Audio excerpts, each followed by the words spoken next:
Okay, not too many jabs there. Almost lost to the Hornets. What's going on, Lake fans? Appreciate you guys being a part of the show. Little post-game show action tonight. Lakers, Hornets, final score 124 to 118. Got a lot that I want to get into. We're 3 days away from the NBA trade deadline. Had some interesting comments in the post-game show that I want to talk a little bit about. So I appreciate you guys all being a part of the show. We'll talk about the win. Lakers holding on 4-2 on the road trip. What do we think here after these last 6 games? Does it change your opinion at all on the Lakers? D'Lo was asked about trade deadline coming up. I thought his comments were interesting on some of the trade chatter. Jared Vanderbilt update. Trade deadline rumors. You're kind of hearing some names being thrown out there. And then next game for the Lakers is coming up against the Nuggets. That's the night of Kobe Bryant statue night. Thank you all for being a part of the show. If you've not been on this channel before, welcome. I would like to welcome everybody to this channel and a lot of people that have been here for a long time. Thank you for doing that as well. Please subscribe to the channel if you've yet to subscribe to the channel. Okay, so Lakers hold on. Not pretty, not exactly how you want to end that game. They get outscored by 8 in the fourth quarter. If it wasn't for a couple, in my opinion, dumb shots for the Charlotte Hornets, dumb shot selection by the Charlotte Hornets, this could have been a game that the Lakers actually could have lost the game. Miles Bridges took a tough shot over Anthony Davis when they were down 4. Thought he'd get to the basket. Brandon Miller was absolutely balling out. That dude's a rookie. It's really the only time that I've got to watch him in a complete game. He ended up with 33 points. What did Bridges have? Bridges had 41. Damn. Those two were balling. But Lakers won the game. And to be honest with you, I think the only thing that really matters right now if you're a Lakers fan is it doesn't have to be perfect. Yeah, you'd like to see them take a 20-point lead and hold on to it and give guys the amount of rest that you're hoping to have in the fourth quarter. Instead, Bron had to play 40. D'Lo had to play 40. Bless me. Excuse me, there, Lake fans. Excuse me. You guys know the averages. I'm about 1 to about maybe 4, 1 to 5 post-game shows where I'm going to sneeze. AD had to play 37 minutes. Osiri's had to play 36 minutes. But when I say they won the game, really, to be honest with you, 2 games above 500, somebody was saying, I heard Billy Mack and Stu saying the last time Lakers were 2 games over 500 was against Charlotte. So that means that was back on December 28th. So this is the highest that the Lakers have been above 500 since December 28th. So that says a little something of where the Lakers are sitting right now and just trying to get back into the mix in the Western Conference. 4-2 total on the road trip. I want to talk about this game specifically because there was a lot of times in this game where it felt like things were just free flowing, looked like they were playing well, looked like they were going to be fine. And then over time, things started changing for the Lakers, really just in that fourth quarter. But AD gets just his 3rd triple-double in his career. So 3rd triple-double for AD, ends up with 26 points, 15 rebounds, 11 assists, 3 block shots. Honestly, not shooting enough. Only 12 of 16 from the field. I know a lot of teams are doubling him, but 16 shot attempts is not enough shot attempts for Anthony Davis, especially for how efficient he is. AD was brilliant, as AD always is brilliant. LeBron had some big buckets, had a big and one towards the end of the game, 26 and 7 for him. D'Lo, I want to say 22 in the first half or 21, something along those lines. Kind of carried the Lakers in that first half. Ended up with 28 points, 6 assists, and 4 rebounds. D'Lo continues to play good basketball over this last month or so.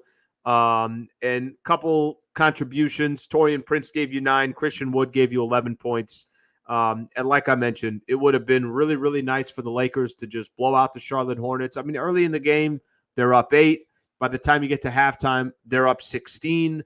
By the time you go into the fourth quarter, they're up 14. Ball movement was nice.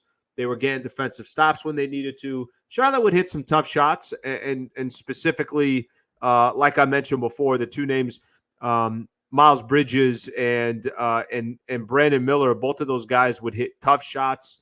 And they kind of kept them around, but for the most part, I never really thought the game was in jeopardy. up 10, up 15, up 17, up 21. It felt like Lakers were up between 13, 12 points to about 17 or 18 for most of the game until that rush there at the fourth quarter. So that's not what you want to see if you're the Lakers. I know you're playing a really bad Charlotte Hornets team. They only have 10 wins on the season. If I'm right, I think only the Wizards, the Pistons, and the Spurs are around that 10-win territory. So kind of pay attention to that. Charlotte is definitely one of the worst teams in the NBA. LaMelo Ball not playing in this game. Gordon Hayward not playing in this game. So they were supposed to dominate. They were supposed to kind of – this shouldn't have been a problem for the Lakers, but it ended up being a problem for the Lakers. Okay, let's look at some of your guys' comments here real quick. I want to look at some of them. 3-game winning streak. I don't know let me see the last time Lakers had a 3-game winning streak. I'm actually curious to know because we joked around about that this morning on our radio show. When's the last time Lakers had a 3-game winning streak? There's a couple twos. Last 3-game winning streak was December 2nd through the 7th. That was the last 3-game winning streak for the Lakers. 107-97 against Houston, 106-103 against Phoenix, and then 133-189. That's when they beat the Pelicans in the in-season semifinal. Technically, they would have won 4 in a row because they beat Indiana as well, even though they don't count it towards the regular season. That's the last time the Lakers had a 3-game winning streak. They've had a couple opportunities for 3-game winning streaks. That hasn't happened, but it's been a little bit since the Lakers had a 3-game winning streak. Let's read some more of these here. Sliwa is late. Max, just so you know, to give you some info here. So I'm probably going to come on around this time after the game. So I'll let I kind of want to listen to Darvin Ham. I want to listen to LeBron. I want to listen to Anthony Davis. Kind of want to get my notes ready to go. And then that's when I'm going to come on. So maybe late for you, but I think right for me. See what I did there? All right, let me read a couple more of these comments here. I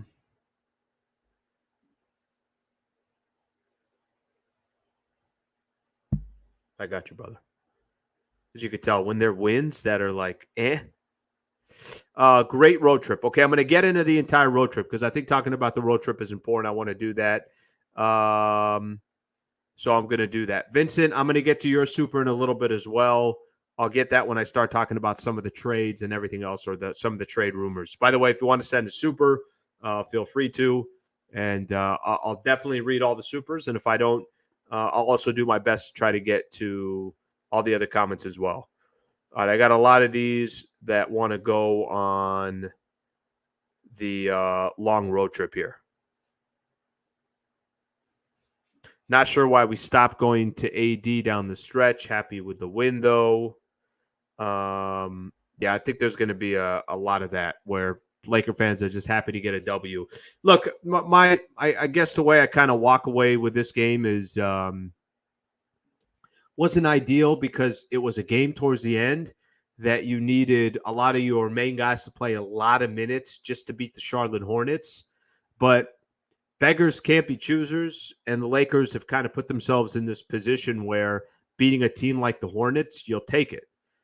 Not ideal, not what you want to see, but it's the predicament that the Lakers have created. That actually, I think, is a good segue to talk about the road trip for the Lakers. So 4-2 on the 6-game road trip. What do we think? So each game is a little bit interesting, to be honest with you. I mean, each game, I think in its own right, you beat the Golden State Warriors. How do you want to look at the win against the Golden State Warriors? You could look at it one of two ways. You could say, well, you beat the Golden State Warriors, and that's it. You got a W on the road, and that's always tough to do and move on. I tend to move towards more that direction. However, you could also say, all right, well, you had to play Bron 48 minutes. Yeah, AD had a lot of minutes.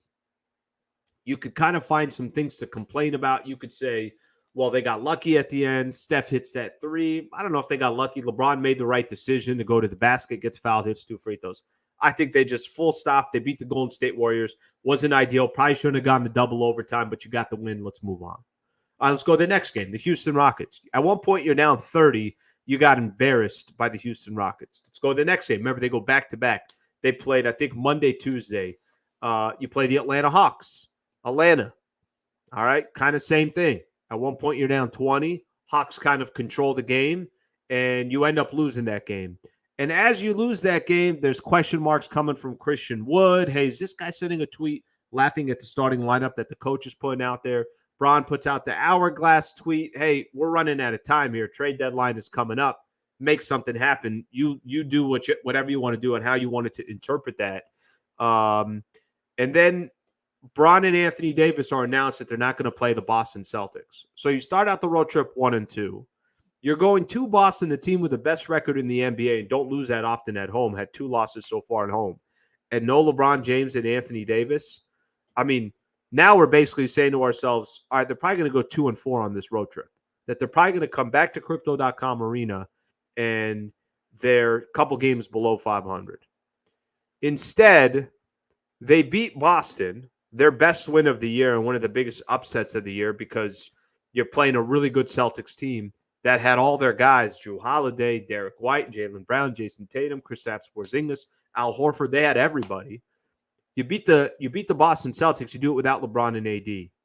Then you turn around. You play a Knicks team at the Madison Square Garden. I'm not trying to take credit away from the Lakers in that Knicks game, but based on how many players the Knicks had injured, even though the Knicks were playing great basketball, had won 9 games in a row, Lakers talent-wise should have won that game. Okay. No Julius Randle, no OG Anunoby. No Quentin Grimes, no Mitchell Robinson, 3 starters that weren't there. But Lakers handled their business. When it got tough for the Lakers, got into the fourth quarter, they were down 6, at one point down 8. I think late in that third quarter, it was like, all right, this ain't looking good. Lakers stepped up, 33-19 in the fourth quarter. They win that game. And then tonight, they won the game as well. Again, not perfect. So every one of these games that the Lakers won, they weren't perfect. You could kind of have some, except the Boston Celtics game, but they won and they went 4-2. So I'd rather be sitting here telling you that the Lakers are not playing perfect basketball, but they went 4-2 and they won 3 games in a row. So the question that I put out there, and I think Laker fans could respond as you like. What do we make of that 6-game road trip? Okay, it's a good road trip. Right? I mean, how do we say that it wasn't a good road trip? I mean, what makes us believe that this wasn't a successful road trip? I think it was. Now, what they do moving forward, I think is an interesting question, right? What the Lakers do the rest of the way, I think is an interesting question. What the Lakers do when they got Denver coming up. They got 4 games left before the All-Star break. You got Denver, New Orleans, Detroit, and Utah. Got to make sure you go 2-2. Go 2-2. You're 2 games over 500 going into the All-Star break. I don't want to say 3-1 because that feels like it feels like a lot. You split Denver and New Orleans, and you split Detroit and Utah. Detroit, I know you're supposed to win, in Utah, well, that they could go into Utah and win, but Utah's a decent team right now. Okay, let me get some more of these comments here. Okay, I'm going to wait on that one. 4-2 on this road trip and heading home and resting until Thursday. Let's go. Okay, good way to look at it. Good way to look at it. Okay, here's the super here. Sean, I appreciate the super, brother. After losing to the Rockets and the Hawks, I was expecting this road trip to be 1-5, so 4-2 is pretty impressive. No pretty wins, but I'll still take them. I think that's my exact point, right? Like, I think that's a really, really good way to describe what this road trip ended up being for the Lakers. It wasn't perfect. It wasn't ideal. But you got 4 wins out of it. 4 wins. A team that was coming into this road trip, I want to say 6-15 on the road, went 4-2. Could they have lost to the Warriors? Yes.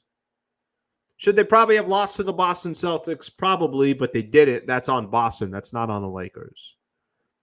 Could they have lost to If the Knicks were healthy, does that game completely different? Probably, but you know what? That's part of the NBA. And did tonight get close, but the Lakers won? Yes, it got close, but the Lakers won. So give them their credit. Sean, I appreciate the super. Okay, let me look at some more of these comments here before I start hitting on a couple of the topics that I want to get into.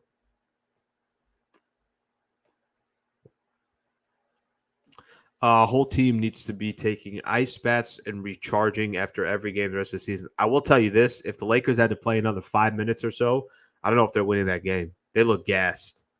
They look tired. They look like they were just waiting for that clock to run out. So I'll give them that. A lot of people want to get to the trade deadline stuff. I'm going to, so just know, hang around. We'll get to it. Just kind of look. I got a game plan here. You know, I can't just jump from the first quarter to the fourth quarter. Okay, getting close to halftime here. I have a game plan that I'm working on. No, I'll get to the trade deadline stuff. Not how we drew it up, but successful road trip nonetheless. It's a good way to put it. Lake Show have been playing solid basketball in this 3-game winning streak. They're playing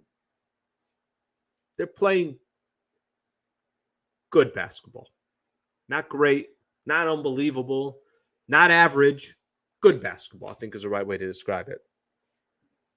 I can't figure out this team. It's been a roller coaster. That part, there's no question about. This has definitely been a roller coaster for the Los Angeles Lakers. Quick shout out here. Underdog Fantasy, proud partner of the channel. I appreciate them being a part of this channel. Trying to do some big things. You know, I will tell you this, as I try to build out this channel and some of the ideas that I have, takes a second. Can't all happen overnight. But one way to definitely get closer to what the vision is and what I'd like to do and continue to grow the channel is because of partnerships like Underdog Fantasy. So thank you very much to Underdog Fantasy. I've told you guys this before, so let me walk you through this real quick. It's really easy. All right. So basically, I do the pick'ems. Pick'ems, just so everybody knows how it works. Underdog Fantasy, if you're a fan of daily fantasy sports, I go here for the pick'ems. I come here for the pregame, as in games coming up, and I go to NBA. That's how I do it. So I'm picking games for tomorrow. I thought I had Devin Booker on here. It looks like Devin Book is taken. So I'm going to go. Here's a question I'm going to throw out to Laker fans. All you got to do is pick higher or lower. Giannis Antetokounmpo, 32.5 points tomorrow against the Phoenix Suns, higher or lower. Kevin Durant, 25.5 points, higher or lower. That's it. That's all I got to do is I got to click. I'll basically make my answers based on what you guys say. So I need one person to tell me Giannis higher or lower, KD higher or lower, and I'm going to go with those answers. They'll match your first deposit of up to $100 if you do sign up through Underdog Fantasy and you just put my code in HoopsLA. Make sure you put that code in HoopsLA. It gives us credit here on the channel. Okay. Now we could talk some trades here. Actually, let me just slip this in here real quick.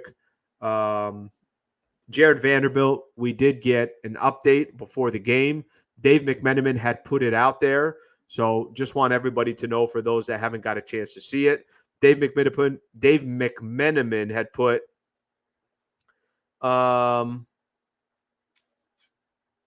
where is it here? After consultation with multiple specialists, Lakers forward Jared Vanderbilt has been diagnosed with a right midfoot sprain. He'll be reevaluated by team doctors in approximately 3 to 4 weeks. McMenamin also put out there a little bit later, Darvin Ham says there is definitely some hope for Jared Vanderbilt's injury, but the team doesn't want to get ahead of itself. He added that Vanderbilt is still seeking further evaluation for his right midfoot sprain. So initially, I thought that was some good news. I guess we'll just kind of wait to see. I think we all know that Jared Vanderbilt is a nice player. He can be a very important player for the Lakers, especially come playoff time. So the sooner that he comes back, the better. That's the hope. So there's my Vando update here real quick. All right. So I don't know if you guys saw this, so I'm going to get into it here real quick. Okay, I already got people giving me some suggestions here. Hi, Giannis higher. All right. I'm going to go back to that one. Bobby Hogo, I'm going to take your suggestion on that one. Okay. So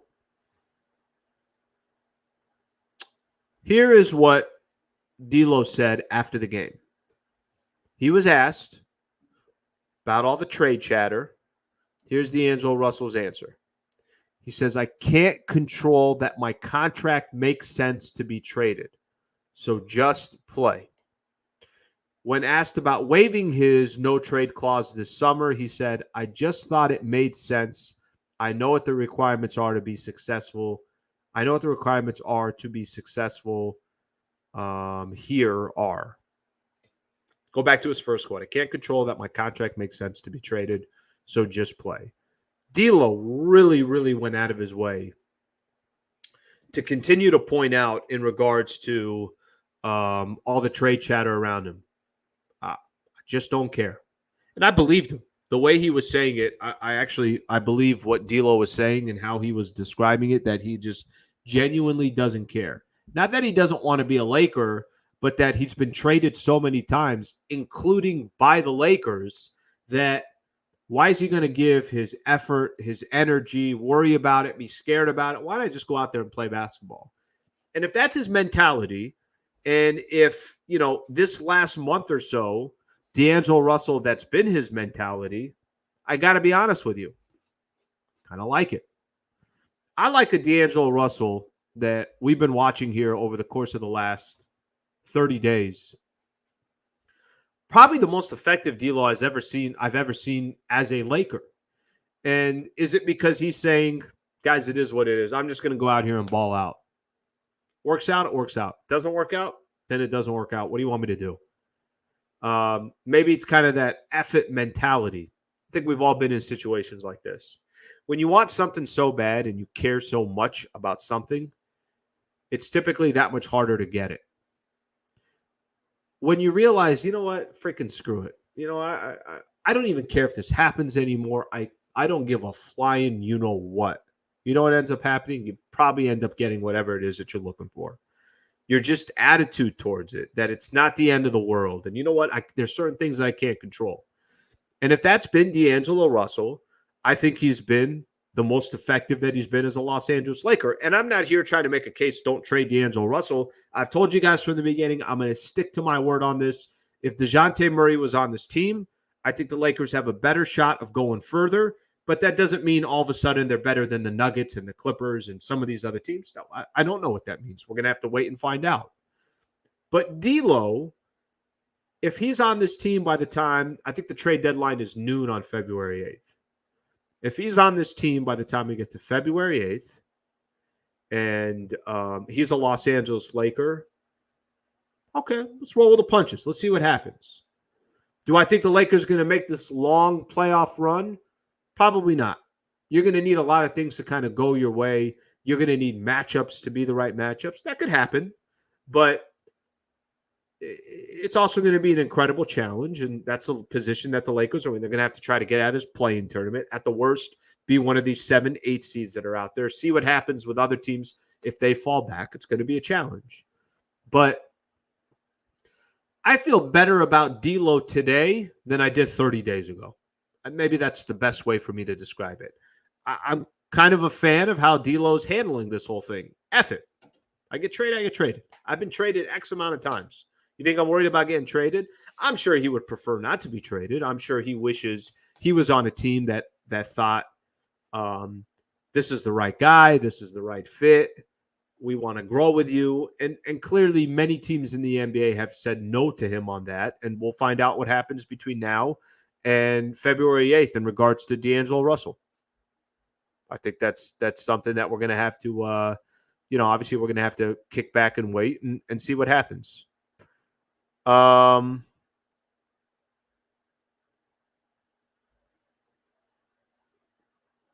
right, let me see a couple of these comments here.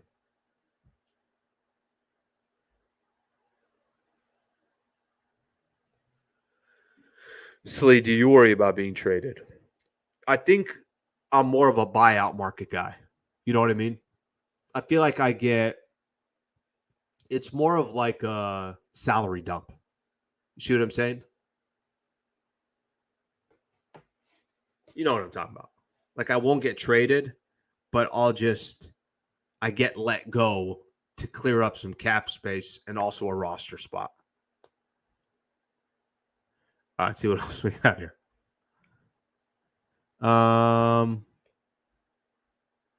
Lakers will get destroyed by Denver with this roster in 7 games. In 7 games, I said what you're saying. In a 7-game set. Here's the thing, BC. Won't a lot of teams in the Western Conference get destroyed by the Nuggets with their current roster? So, something to keep in mind. I don't think that's just a Laker thing. Now, if your point is go make a trade, and hopefully that trade is now enough to go compete with the Denver Nuggets, that part I understand. Because I thought we were supposed to try to grow from last year, and the goal wasn't just to try to get back to the Western Conference Finals. I mean, I got to be honest with you. If Lakers got back to the Western Conference Finals at this point, I would be very surprised if they got – I'd be surprised if they got back to the Western Conference Finals, just based on how they've been playing all year. All right, what do we got here? Kind of rooting for D'Lo to stay, but we need to add perimeter defense somehow. By the way, I think a lot of people have changed a little bit their tune when it comes to D'Angelo Russell. I do. I think a lot of Laker fans from what it was 30 days ago to today, I think it's a little bit different. I don't think Laker fans, if by the time the Lakers play the Denver Nuggets on Thursday, if D'Angelo Russell's still on this team, I don't think there's going to be a lot of Laker fans that are saying, this is BS. This guy sucks. I want him out of here. I think they'll be like, okay, maybe indifferent about it. Maybe it would have been cool to get another player, but that's fine. We'll ride this thing out with D'Lo.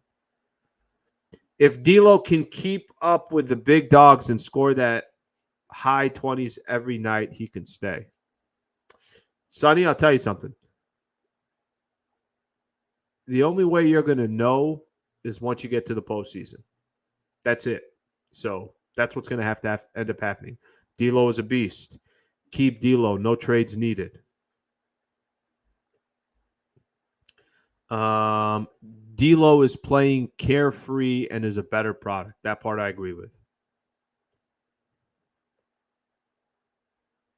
Okay. So we got some comments down on this.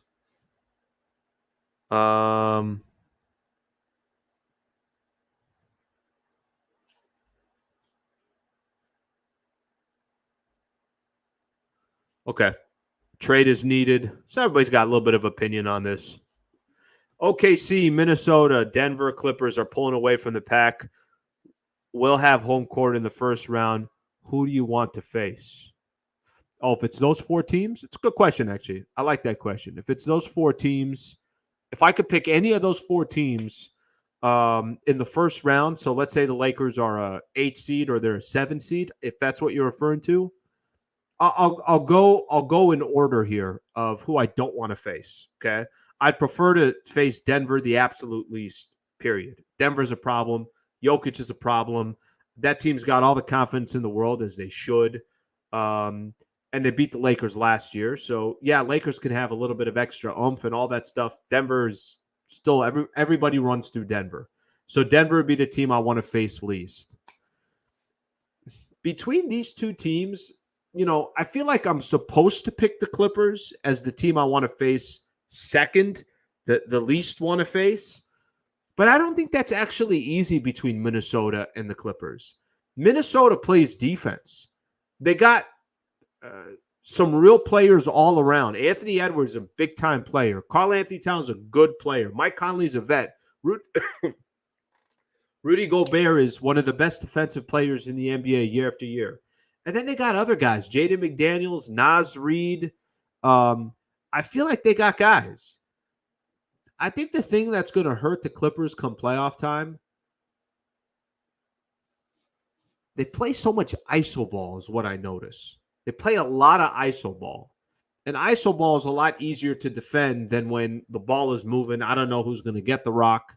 It's Paul George. You take your turn. Kawhi, you take your turn. James Harden, you take your turn.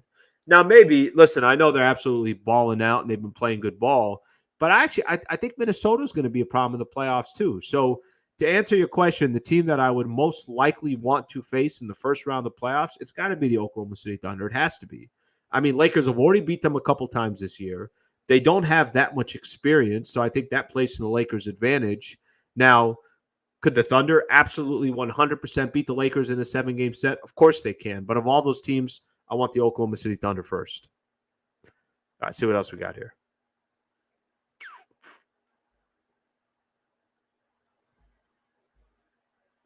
Yeah, again, a lot of OKCs up here. A lot of people want to face OKC.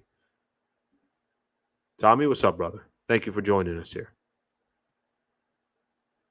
AD been racking up the assists lately. Hopefully it translates to less pressure on Braun. Badass night for Anthony Davis. He's had a couple of these lately. AD was so dominant against the Knicks on the defensive side. And then tonight, 26, 15, and 11, plus 3 blocks. How the hell did this become a game? I'm watching the game, kind of relaxing. All is good. Making a couple phone calls, sending some emails. I'm looking at the score. I'm like, 10? How did it get down to 10? Got down to 10 a couple times. Lakers would take it back up to 15. And then next thing you know, it got to like 8. And Charlotte missed a couple buckets in a row. And I'm like, okay, they had their chance. I think Lakers got it back up to 10. And then Brandon Miller hits a couple of threes. That dude's a baller. You know, where I went to school, San Diego State University, San Diego State had Alabama in the Sweet 16 against Brandon Miller. He was awful in that game. I mean, you could tell the dude's going to be a baller, but he was bad against San Diego State. San Diego State obviously getting to the Final Four, into that championship game. But everybody was talking about Brandon Miller for some other reasons too at Alabama. But in this predicament, this situation tonight, that dude looked like the real freaking deal. That dude was balling. Very, very impressive watching him play. Okay, let's see what else we got here. Turnovers, you're right. How many turnovers Lakers end up having? Total turnovers for Lakers, damn, 17 turnovers. That's sloppy. They're lucky that they shot well from the field. 56%. Bad from the three-point line. Okay, let me go to some of these that I starred because I said I was going to go back to.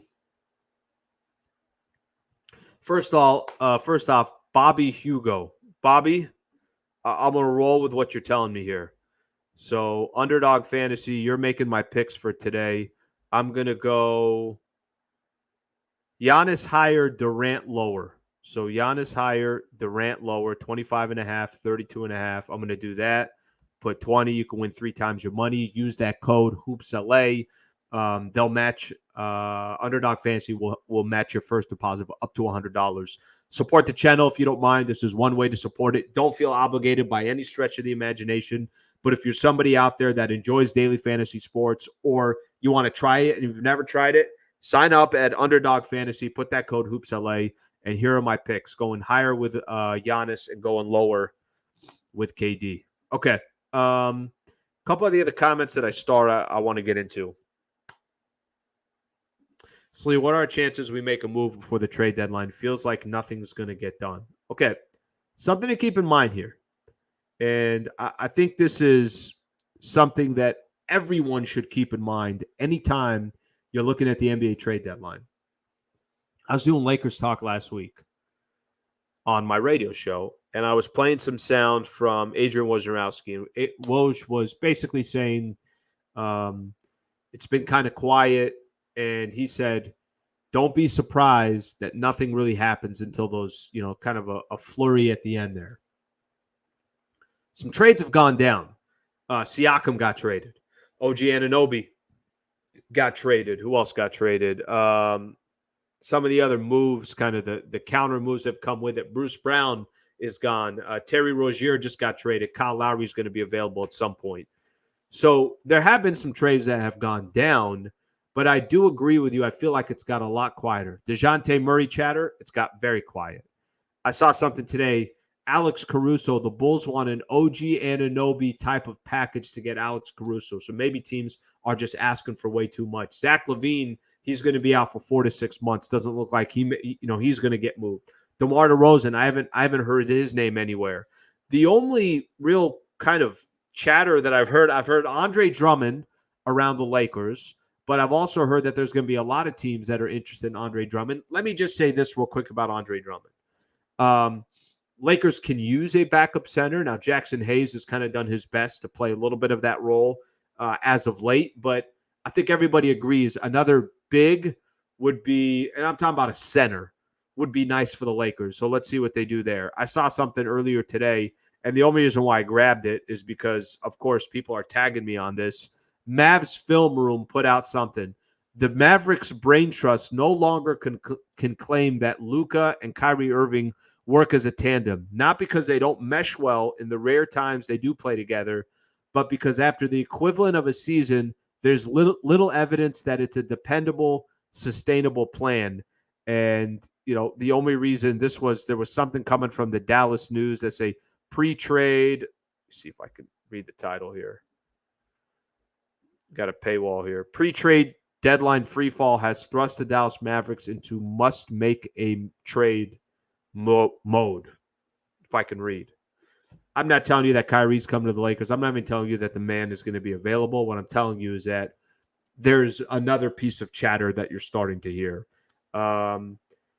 Players are going to be talked about. I will just say, if you think nothing's going to happen, I don't think it's very, very uncommon to get this late in the game and some trades go down tomorrow, Wednesday, and up to noon on Thursday. So a lot of the Lakers moves that they made. I know Rui Hachimura got traded a couple weeks prior to the trade deadline last year, but the other moves that they made was right up leading to the trade deadline. Do I think the Lakers are going to do something? I'm leaning towards no. It's not based off of anything, but I'm leaning towards not much is going to happen. And listen, they might make a small move here and there. Maybe they go grab another point guard. Maybe they grab a backup center or something like that. That could definitely happen. But for me, I'm leaning a little bit more thinking that I don't think something's going to happen for the Lakers. I'm leaning a little bit more towards either it's the market is asking for too much and the Lakers don't feel like there's a big enough upgrade to go get a player that's going to put them in contention. Maybe it's they're asking for too much draft capital, whatever the case is. I'm leaning towards I don't think the Lakers are going to go make that big move that we thought or we were hoping for. Maybe in some case for Laker fans that are out there, maybe they're happy that a big move's not coming. But that's kind of how I'm feeling the situation. That's kind of how that's where I'm leaning right now. Here's the NBA trade rumors. Bulls, Andre Drummond eyed by the Lakers, Celtics, Suns, and Mavericks. So there's a lot of teams that are interested in Andre Drummond. Who else was there? Brian Windhorst on his Hoop Collective podcast said that DeMar DeRozan are Chicago's top remaining assets, are unlikely to trade either of them. So it sounds like it's getting quieter. But that doesn't mean the reason why I kind of keep emphasizing doesn't mean that a trade won't go down because the closer you do get to the trade deadline is when things typically happen. All right, let me read a couple more of these comments here, and then I want to talk about the game coming up on Thursday. Okay.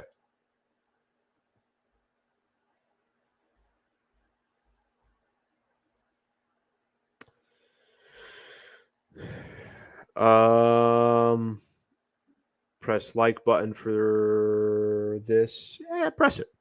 You guys want to press it? Press it. You don't want to press it? Don't press it. Well, it's not going to change. Any Knob Creek tonight, buddy? No, guys. Monday. We don't do that Monday. Wait till the weekend.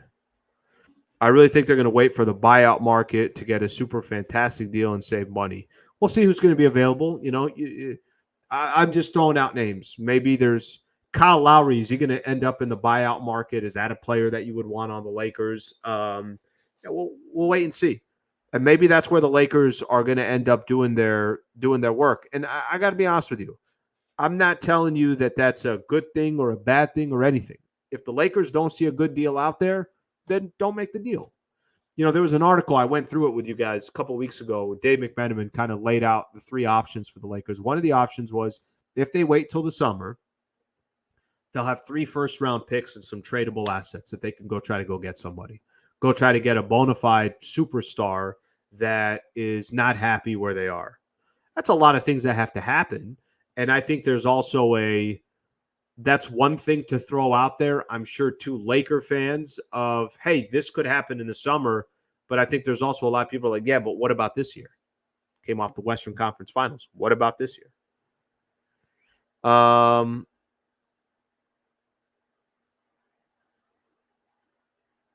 right, let's read this one here. If you had to give up D'Lo or Reeves to get Murray, who should you prefer to give up? Me personally, I'd rather give up Reeves. I'll tell you why it would be D'Lo for me. I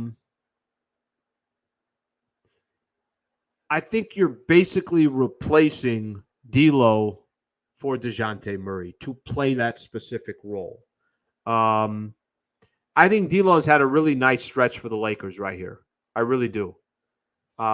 Maybe I have a little bit more bias for Austin Reeves. Now, I've said this. I don't think Austin Reeves is untradeable.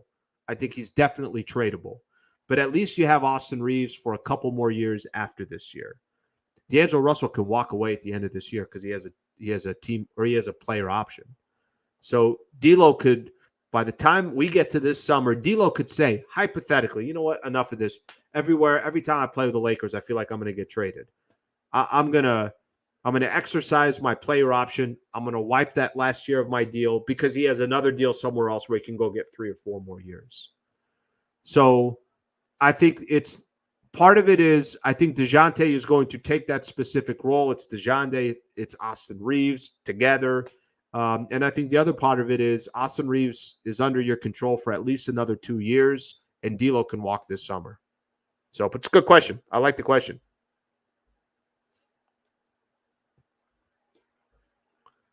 All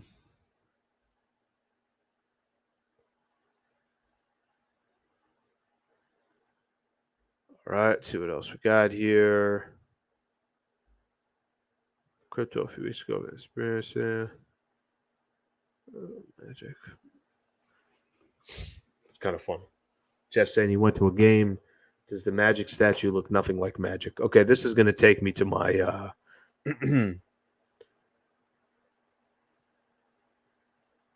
this is going to take me to my Gabe Vincent update, no update.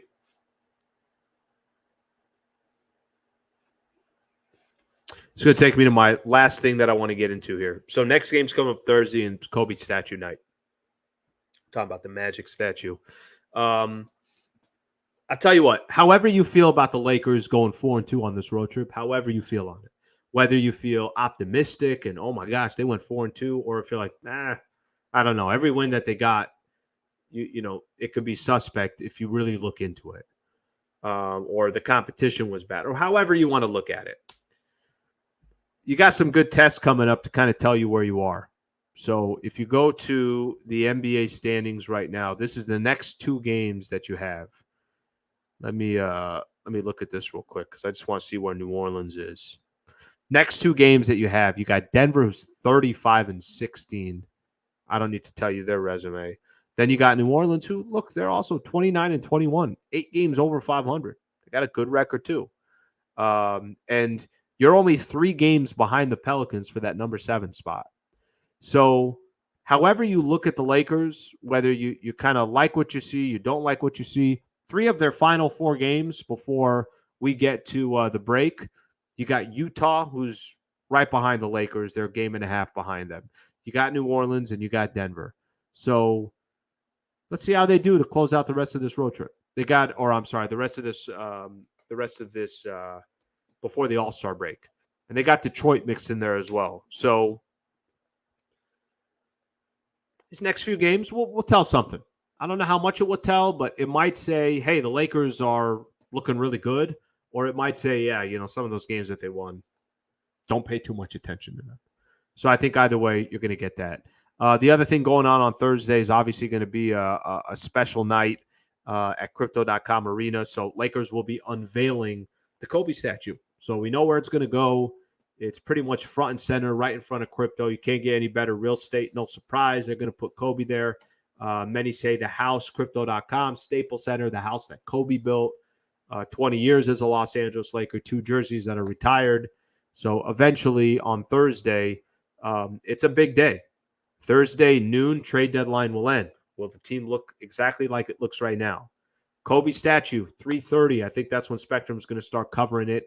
And eventually, whatever that iconic Kobe statue will look like, we'll have to wait and see what it looks like. But whatever it looks like, obviously, it's going to be one of the main attractions to people coming to Crypto.com Arena moving forward. I mean, just period. And then, then you got the Denver Nuggets, the defending champs that swept you in the playoffs last year. So there's a lot going on Thursday, and I think it should be fun. Okay, do I got anything else here? Are we good? Kobe statue better be perfect. I get it, and I'm sure a lot of people feel the same way. Got the 8s and the 24s here, 2, 8, 24. Obviously, Gigi, her number was 2. Kobe, the 8 and the 24. So February 8th, 2024. Look at this. 224 is our live count right now. Come on. Is that a real thing? Can I screenshot that real quick?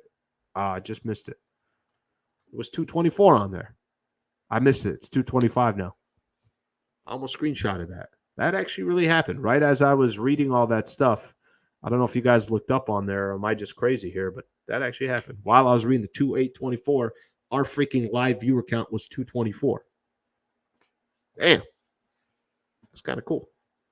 All right, that's kind of cool. All right, Laker fans, let's end it on that note then.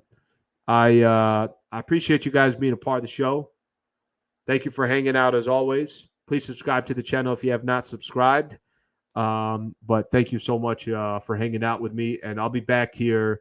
I'm definitely going to put up some more content here in the next couple of days. So I know Lakers don't have a game till Thursday. I'll do Thursday post game, but let me figure out what I'm going to be doing over these next couple of days as far as some of the content goes.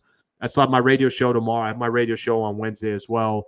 I got Lakers talk tomorrow night, but maybe Wednesday I'll do kind of a special pre-trade deadline and shoot the you-know-what on here and go from there. So I appreciate you guys being a part of the show. Thank you, Laker fans. Have a good rest of your night. Lakers end up beating the Hornets. They hang on 124-118. Thanks, Laker fans.